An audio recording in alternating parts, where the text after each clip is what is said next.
In my opinion, he is probably the best singer of popular songs in the last 2 decades. He's been at it for 40 years, and there are only probably a few people in our business professionally who can walk into a room and know that you're in the room. I think he's a consummate artist. Johnny Carson interviewed thousands of music stars during his 30 years hosting The Tonight Show, but only a select few earned his genuine admiration as the best singers he'd ever heard. And this gal who is making her first appearance on The Tonight Show, and why I don't know, because she is a first-rate singer and songwriter. These are the 9 best singers on Johnny Carson. Frank Sinatra, The Room Changer. I've been alive forever, and I sang the very... Sinatra's segments have that rare, The Room Changes effect where even Johnny's smallest tease matters because of the authority Sinatra carries. Am I going to have to put up with this every 14 years? You barging in here like this and singing a song? God, it's great to have you here. Thank you, John. I really mean it. It's so strange sitting here, watching you sing over there for what we pay.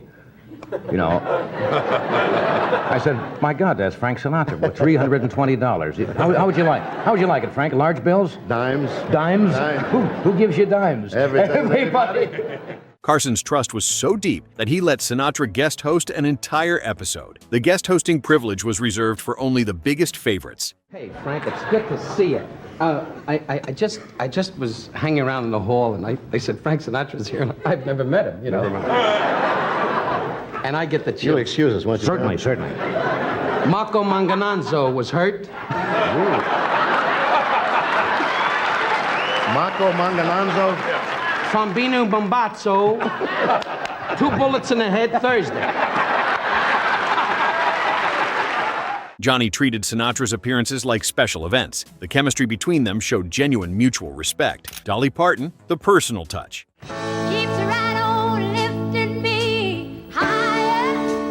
Dolly works because she's warm, quick, and openly playful, turning Johnny's needling into laughs. Well, you know what's fun? It's a surprise party. You ever get a surprise birthday party? Well, he threw one for me one year. And was it really a surprise? Absolutely. It's always hard to have a surprise. It's hard to hide it from your friends, Yeah, but that's it true. is. And everybody says, oh, you shouldn't have, but inside, they're really kind of...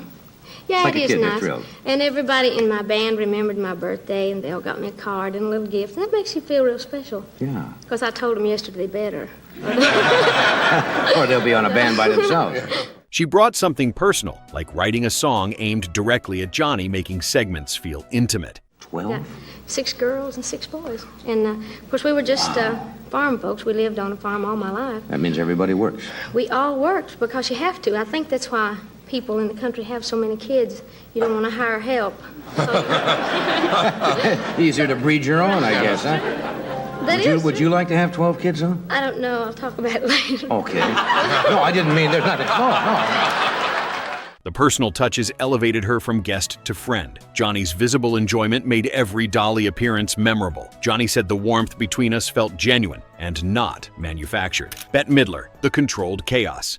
We're drinking, my friend, to the end.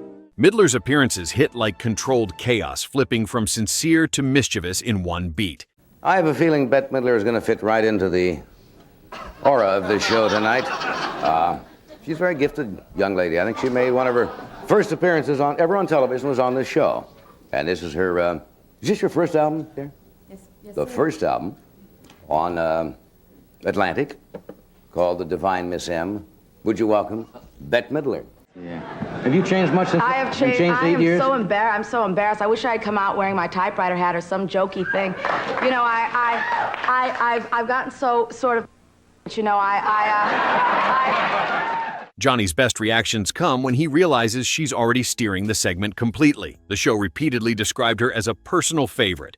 8 years, my goodness, 8 years. Been 8 years since you've been in this chair. 8 years. Well, it wasn't exactly this chair, was it? No, we have a new chair. Oh, I'm glad. New set, too, I heard. New set, we have to change the furniture. It was getting very shabby. Yeah, I heard that, too. Very. Top flight show. First class. She sang him a song during Johnny Carson's final episode, making him cry. The emotional moment proved how much she meant to Carson. Marilyn Maye, the nightclub commander. She's widely described as Carson's favorite singer, racking up 76 appearances, the most of any musical guest. Maye could walk out and instantly command the room like it was a nightclub set. Kept thinking I could never live without you by my side. The 76 appearances proved Carson's admiration wasn't just professional courtesy. Johnny booked her more than any other singer in show history. Her ability to turn standards into event TV impressed Carson consistently. Joe Williams, the jazz master. She wants to quit me, but I love her still. He was described as one of Johnny Carson's favorite jazz vocalists with bassy-era swing phrasing. Williams made lyrics sound improvised, then dropped clean big finishes, getting applause like mini-concerts. Well, all right, okay, you win.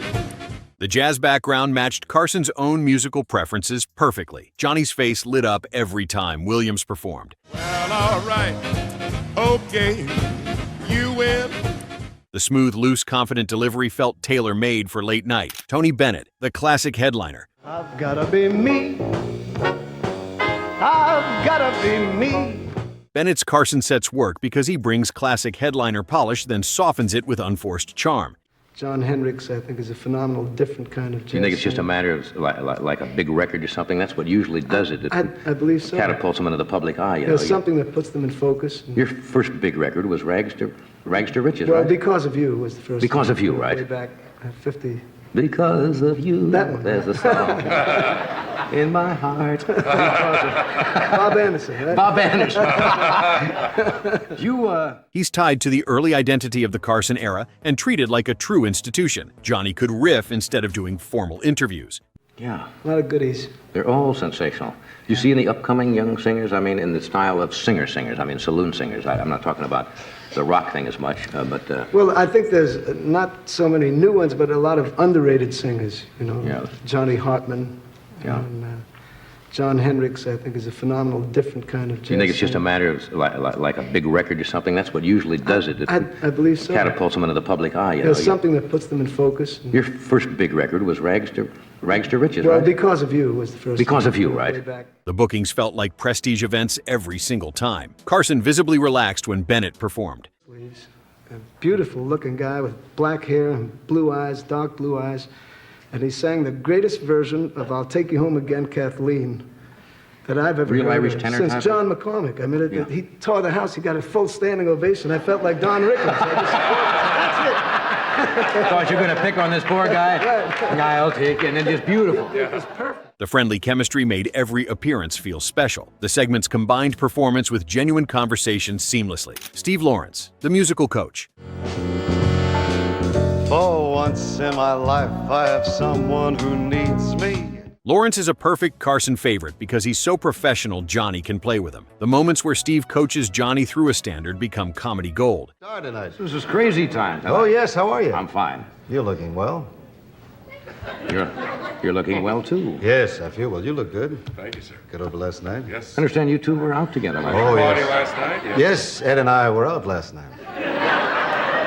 Well, with our wives, yes. It's half music, half live TV improv with Steve keeping it smooth. Johnny sells the I'm hanging on for dear life energy perfectly. The chemistry proves Lawrence understood Carson's timing.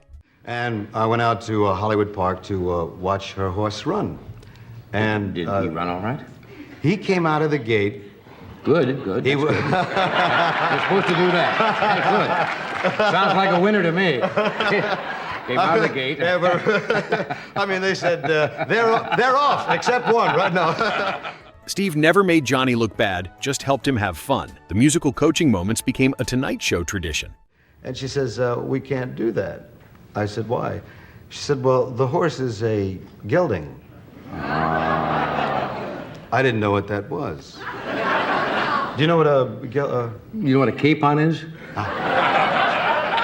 well, they That's why he got out. That's why he got out of the gate so fast.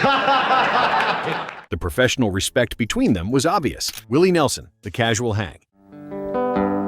Living in the promised land, our dreams are made of... Willie's Carson moments land because the vibe instantly becomes casual and real with less TV performance and more two guys sharing a moment. How fast can you travel on the road? Now, they just upped the speed limit today in the United States in rural areas. The rural area out here is Ventura Boulevard. It's about a mile from here. As I found out coming to work, somebody thought it was in Ventura. Those things move along pretty good, don't they? Yeah, they do. Yeah. You guys keep it at 55, I suppose? Of course, all the Out in Nevada, especially in Nevada. It feels like the show briefly turns into a hang, which is exactly the tone Carson reserved for musical guests he genuinely enjoyed. And there are no more Stardust. Really. There's a lot of good songs with Stardust and Moonlight in Vermont and Georgia and all those songs. It's impossible to find another 10 like that. Yeah, a lot of good stuff out there. When you're on the road now, there are groupies. You know, the rock stars have groupies. I'm sure you do. And, you know, women come up when you're on the road and want more, I suppose, than just your autograph. How do you handle that? I try to give it to them. Johnny leaned into the music with Willie creating authentic connection. The segments felt different from typical musical bookings. Just depending how you feel? It just depends on how I feel that day, I guess. Yeah. It's an impulsive thing. Sometimes I'll get up and shave, and sometimes I won't. Yeah. And why not? One of your albums that I loved, when you did an album of standards, which was kind of you did Stardust, Blue Skies, Sunny Side of the Street, Stardust, all of those, which was kind of a change for you, right? Yeah. Carson treated Willie like an old friend, not just a performer. The casual energy made audiences feel like they were eavesdropping. The special chemistry showed through every interaction. Till there was no room at all, no place to run. The music became the conversation instead of an interruption. Johnny appreciated Willie's authenticity above everything else. The segments proved Carson valued realness over polish. Willie made the show feel intimate despite the audience. The hang vibe became Willie's signature on Tonight Show. The friendship developed naturally over multiple appearances. Carson booked Willie repeatedly because the chemistry never failed. Willie brought out a different side of Johnny. The segments became legendary for their genuine warmth. Kenny Rankin, the instant favorite. Rankin is one of the clearest cases where Favorite is backed by behavior, with Carson becoming an instant fan and inviting him back over 20 times. Johnny even wrote liner notes for Rankin's debut album, proving his dedication. The Tonight Show payoff is that Rankin's soft, precise style plays beautifully on late night, with quiet confidence pulling audiences in.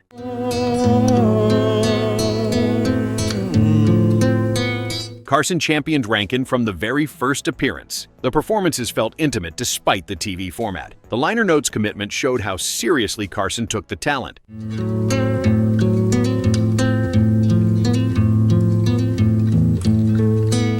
Rankin never tried to overpower the room, just commanded it naturally. Carson booked him repeatedly because the quality never wavered. Look at the floor.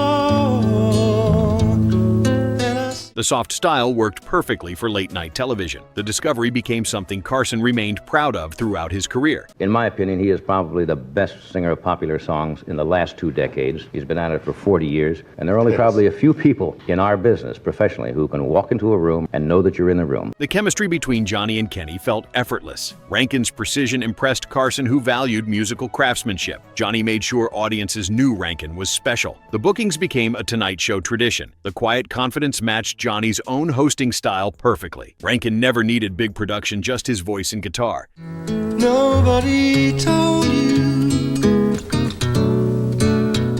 The admiration Carson showed was undeniable from the start. The 20-plus appearances proved the admiration was genuine. Johnny's visible enjoyment during performances was unmistakable. Rankin made Carson look like a music expert. The liner notes story became part of Tonight Show legend. The best decisions Carson made included championing Rankin's career. The professional respect turned into genuine friendship. Johnny booked Rankin whenever the show needed something special. These 9 singers showed that Johnny Carson didn't just book musical guests for filler, he genuinely cared about vocal talent and built lasting relationships with the artists he respected most. Which singer do you think had the best voice? Let us know in the comments, and don't forget to subscribe for more legendary Tonight Show history.